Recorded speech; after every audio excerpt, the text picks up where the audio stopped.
Okay, so here's something that I don't think enough people actually connect. What you eat before 9 a.m. is quietly determining how your entire afternoon feels, like genuinely. And most people, they never really make that link. That 3 p.m. crash, that brain fog that just sort of descends after lunch, the irritability that creeps in around 4 o'clock, where you're just a bit sort of feeling done with the day. Most people attribute that to just a long day, bad night's sleep, just a bit busy. But the trigger for all of that was actually set hours earlier, at breakfast, before the day had even really started. And the reason nobody makes that connection is because the effects unfold so slowly across the day that the cause just sort of becomes invisible, which is exactly why I want to talk about this today. So, I'm Dr. Alex, and I've spent nearly a decade working in emergency medicine departments across the NHS, some of the busiest departments in the country. And I've watched constantly the downstream consequences of decades of poor metabolic health just sort of arriving through the doors, like heart attacks in people's 50s, strokes in their 40s, 35-year-olds with the metabolic profile of someone 20 years older. And for the last couple of years, alongside clinical medicine, I've been studying lifestyle medicine. And when people hear that, they think, oh, this is alternative medicine or homeopathy, but it's not. It basically means I spend a lot of time thinking about the upstream decisions, the small daily choices that quietly shape everything long term. I got to a point where I was, to be honest, sick of treating end-stage disease in the A&E, stuff that could very easily be prevented with simple lifestyle changes. And breakfast, something that most people either skip or rush or just don't think twice about, it turns out to be one of the most consequential things that you do all day. So let me take you back a few years to the type of morning that most of us my age were raised on, because most of us were handed a version of breakfast that, nutritionally speaking, was setting us up to fail before we'd even left the house. And the weird thing is, it felt completely fine at the time. Growing up for me, mornings were mostly Cocoa Pops or Frosties or Cookie Crisp, if anybody remembers those. And I want to be really, really clear here about something. That had absolutely nothing to do with laziness or my parents not caring.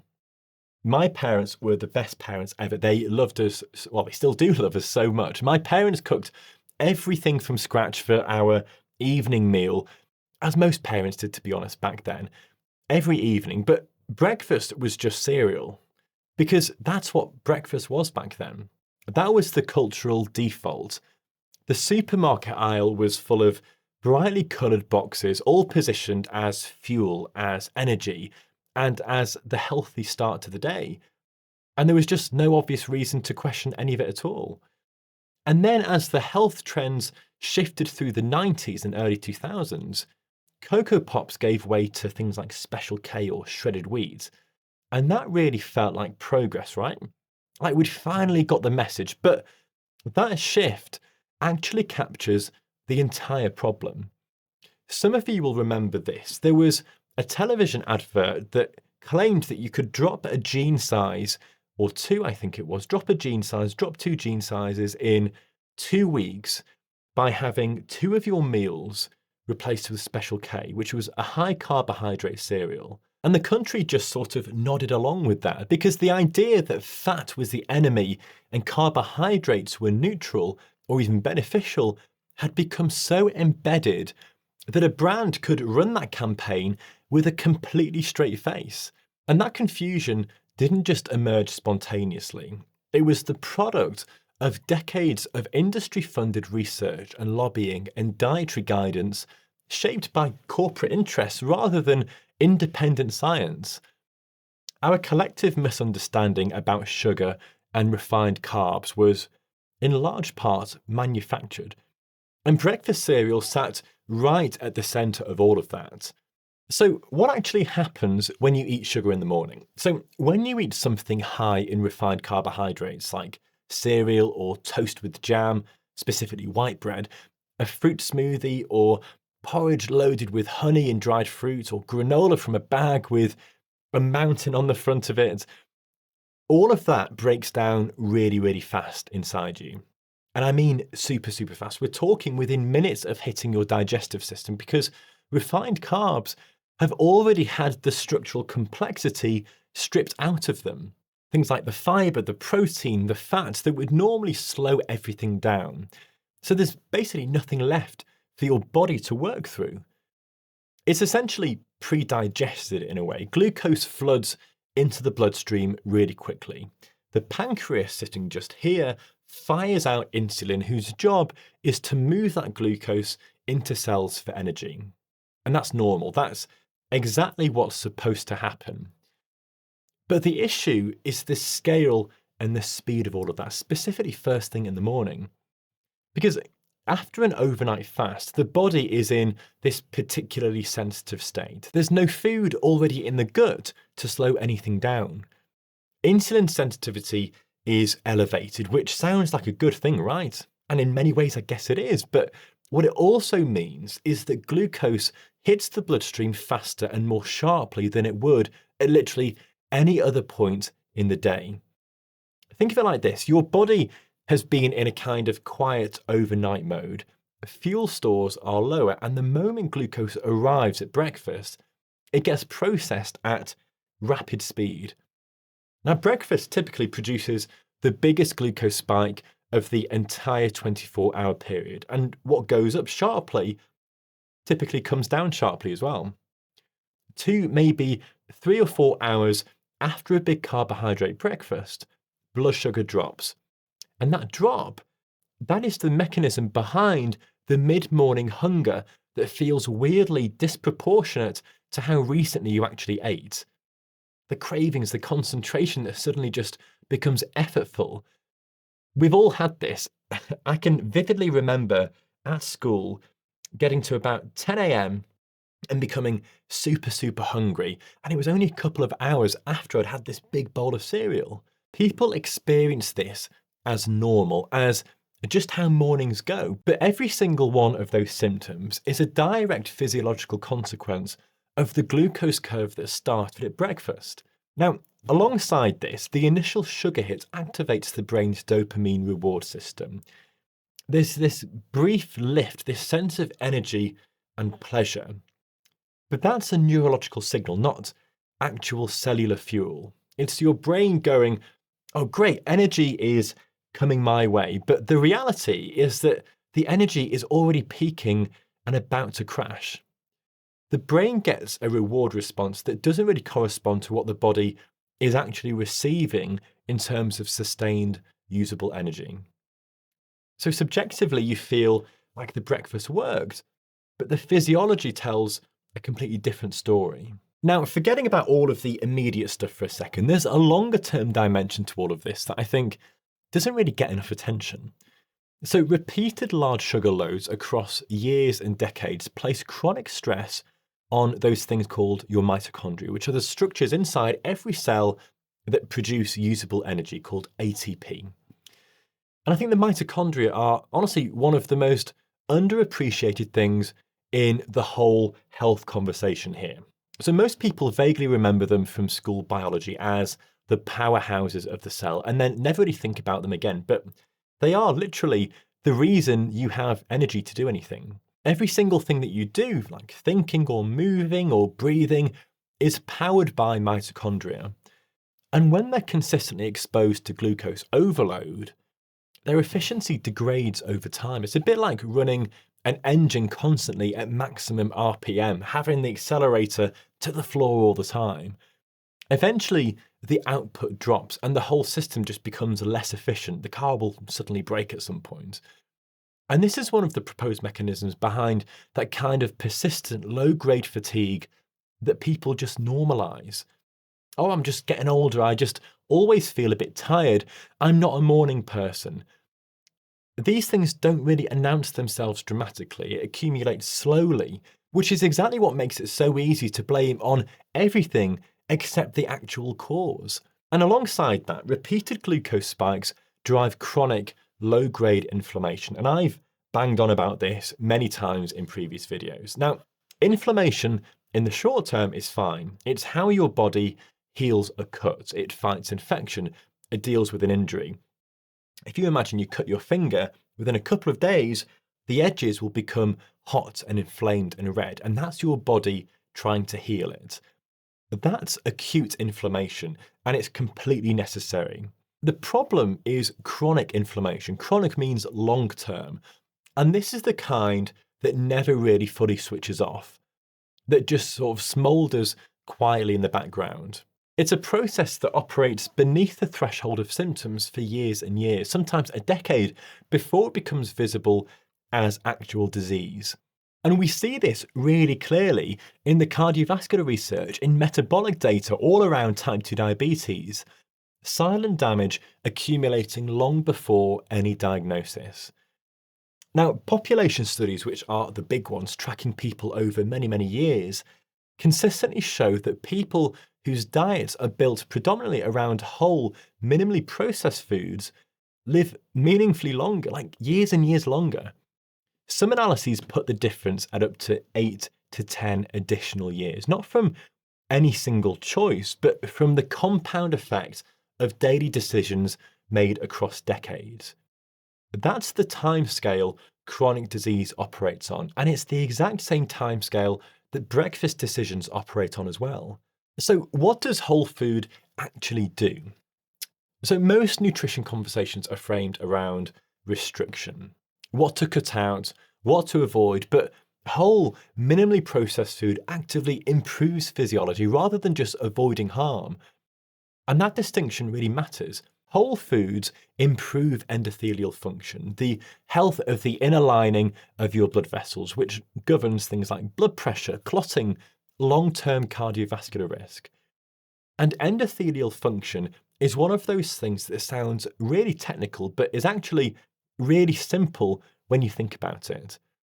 So your blood vessels need to be able to expand and then contract to respond to signals to regulate flow.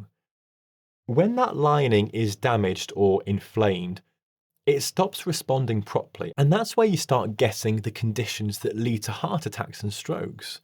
Whole foods help to keep that system working as it should. They reduce that chronic low-grade inflammation. They support insulin sensitivity, how efficiently your cells extract energy from glucose, which over time reduces the strain on the pancreas and lowers your risk of developing type 2 diabetes. They feed the diverse bacterial communities in the gut that influence immune regulation and mood and metabolic signaling in ways that researchers are honestly still trying to fully understand, but the data's there.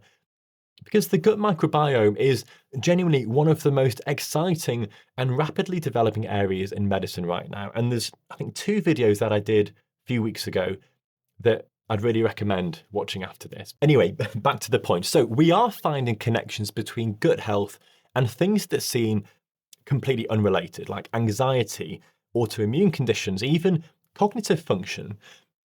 And here's something that I think is really, really important. The nutritional matrix of whole food, like the way that compounds are packaged together by nature, produces genuinely different physiological effects than isolated nutrients added back into a processed product. And that's really important to get your head around. You can't just take a bowl of refined cereal, add some vitamins back in, and then call it equivalent. A bowl of fortified cereal and a 3-egg omelette with veg and nuts and seeds on top are not nutritionally equivalent. Even if the micronutrient panel on the boxes make it look like it might be, they are completely different. The whole point of this section is about starting your day with food that actively supports your physiology, that adds beneficial things into your system, rather than just ticking a box and filling a calorie gap that most modern breakfasts do these days. This is, in practical terms, one of the highest leverage health decisions that most people can make. So people ask me all the time in the comments, Alex, what do you eat for breakfast? What's your typical morning like? And I typically rotate between 3 different breakfasts, and it sounds a bit boring. Sometimes we go out for breakfast if I'm on a day off or whatever, but typically 3 different types of dish. Now, none of them are complicated. None of them really take much time, but I landed on these after really thinking about what the research says about what's good for you in the morning. So the first one is a 3-egg omelette with whatever vegetables are in the fridge. This week it's been spinach, asparagus, mushrooms. Yesterday we had a big bag of sprouts that were going to go out of date the next day. So I chopped them in half, chucked them in the oven with some olive oil, some salt and some pepper, and then just had those on the side of the omelette. It sounds completely odd, but it works and it tasted really, really good. And I normally finish my omelettes with a bit of feta and a handful of mixed seeds. Now, the second breakfast is proper seeded sourdough, which is toasted with a really generous pour of extra virgin olive oil with some cottage cheese on top, and then again a handful of seeds. I'm sure I've got, let me try and show you the seeds that I put on. One second. So this is typically what we chuck on most things that we eat for breakfast in the morning. And these are just mixes of sunflower seeds, pumpkin seeds, peas, I think some of them contain edamame beans as well, and some lentils. And this is just a really good way of getting extra fibre, polyphenols, and good fats into your diet. Now, the third breakfast that we usually have is full-fat Greek yogurt, normally 10% with blueberries or raspberries, and a tablespoon of ground flax seeds, and maybe a small drizzle of honey. Now, all of those 3 breakfasts are anchored in protein and fat and fibre. All 3 of them have lots of fibre in some form. None of them produce the kind of sharp glucose curve that sets the rest of the day up for dysfunction. Protein is the most satisfying macronutrient. It suppresses appetite hormones like ghrelin, which is the hormone that literally signals hunger to your brain, and it slows gastric emptying, which is just a fancy way of saying food moves out of your stomach more slowly, which keeps you full for longer. Now, refined carbs don't do any of that. They move through really fast. The hunger signal, ghrelin, resets really quickly, and you're back to looking for food within a couple of hours. Fat provides the slow burning, stable fuel without driving the insulin response that precipitates a big crash. And I want to be clear here because there's still a lot of residual fear around dietary fat from those decades of bad advice that we all got. Now, fat in whole food from eggs and olive oil and full-fat dairy and nuts and seeds is not something to be scared of. It's one of the most stable and efficient sources of fuel that the body has. Now, fibre is also really important. It blunts the glucose response of everything else in the meal while feeding the gut microbiome in ways that compound over time. Now, one thing that's worth flagging separately is fruit in its whole form is honestly fine, in moderation. The problem isn't the sugar in an apple or a handful of blueberries. It's what happens when fibre is removed by juicing or sugar is concentrated by drying.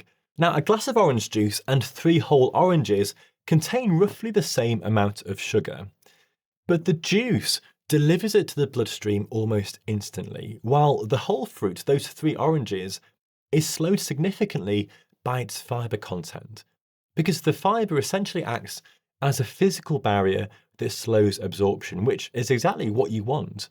And that difference matters most at breakfast time when glucose sensitivity is already at its daily peak. Now, I'm sure some of you are feeling a bit overwhelmed at this point. If your current breakfast looks nothing like that, then the distance between where you are and where you want to be might feel a bit discouraging. But don't feel discouraged. I want you to feel encouraged by this video.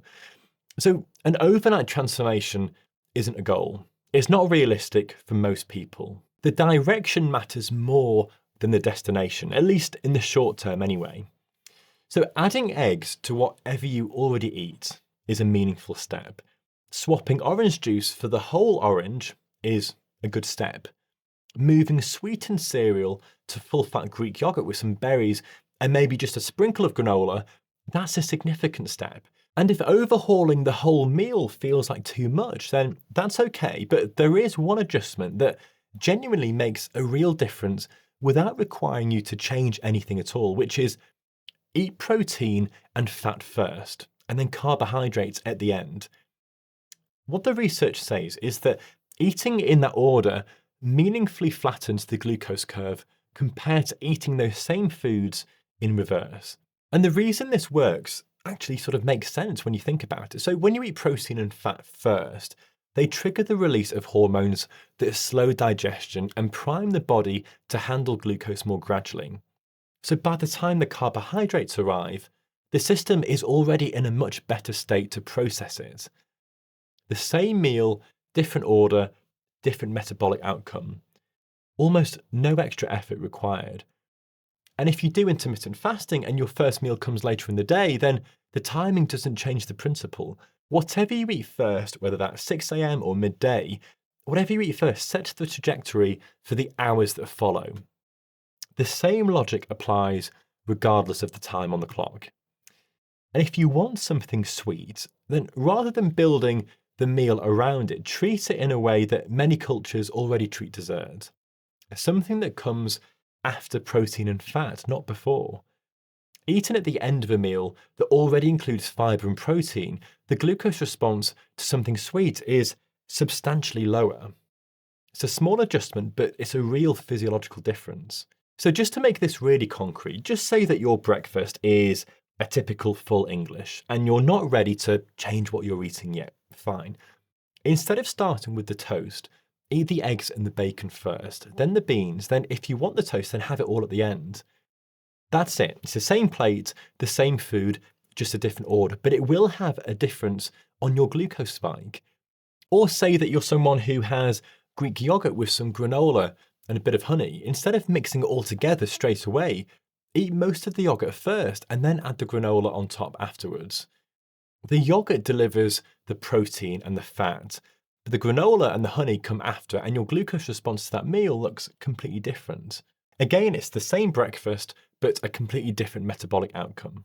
So to bring all of this together, the culture that I grew up in told my parents that cereal was breakfast, that low fat was healthy, that a bowl of fortified refined carbohydrates like Cheerios or Cocoa Pops or Shreddies or whatever was a great way to start the school day.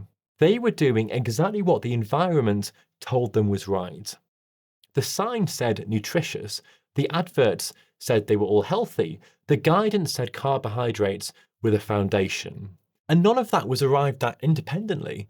It was shaped significantly by commercial interests that had very little to do with how the body actually works.